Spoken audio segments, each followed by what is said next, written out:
Hi again, this is JB Cycles with an update on April the 15th, and this is part 2. Right now, again, we have this moving averages crossing and giving us a bearish signal, and it happens at something that looks like a shoulder. So this looks like a bearish top rolling over slowly. Not getting very oversold here. It's not like 2018-19 where we got very oversold. It was just a shakeout cycle, and then we rallied on.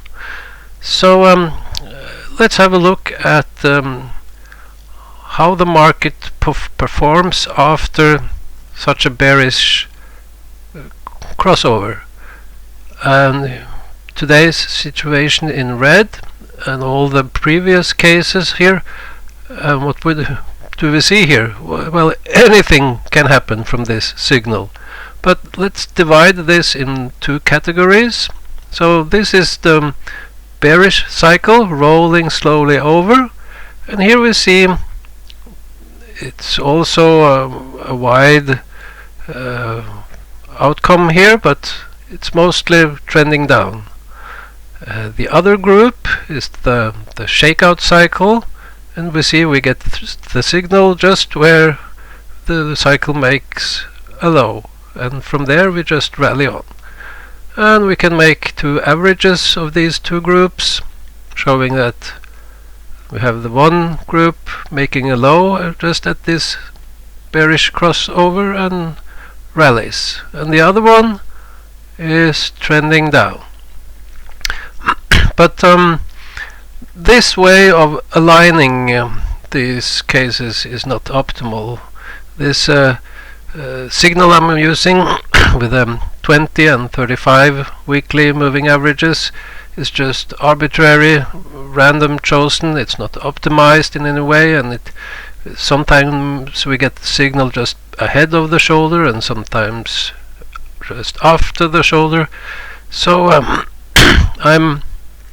I'm picking these shoulders and aligning these from the shoulder top, and here we now see they are more aligned and telling the same story, and we see generally, if this is the case, if this is what's going on in the S&P, the bias is generally for the downside for the rest of the year, just like my 3.5 or 7 year cycles suggest. We have some odd cases. We have the 1994, where we kind of made a double low and almost a double top, and then a larger double low. But I don't think that one is relevant here today. We also have 81. It went down with A, B, and then it went sideways for a long time before it finally gave up to the downside. So let's have a look at some averages, making a scenario from the average, and we see that the action this year is very similar to the average.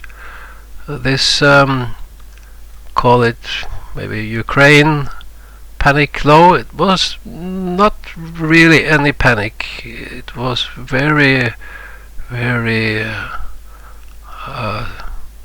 controlled and with no panic, but comparing with the average, it didn't expect such a deep low here. Anyway, in yesterday's video I was talking about some kind of a low in mid-May, and we see the average, the scenario kind of makes a low here in May, and the next 15-week cycle low is in August, and also here we see the average is making a low in August. So here we have the 15 weeks, and going back,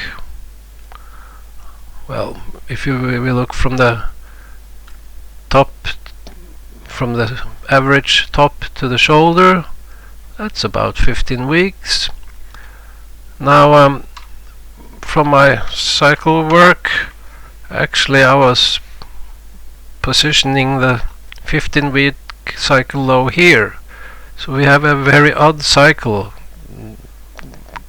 not rallying much in the beginning and then making a lower low already here and then a higher high. So it's kind of a broadening formation in this cycle, unless we have the inversion that I talked about, where we could rally up to a double top here, but that's not a scenario that I'm favorizing. So I think we are in this scenario here, going down to a low in May and a lower low in August and probably a lower low in the fall.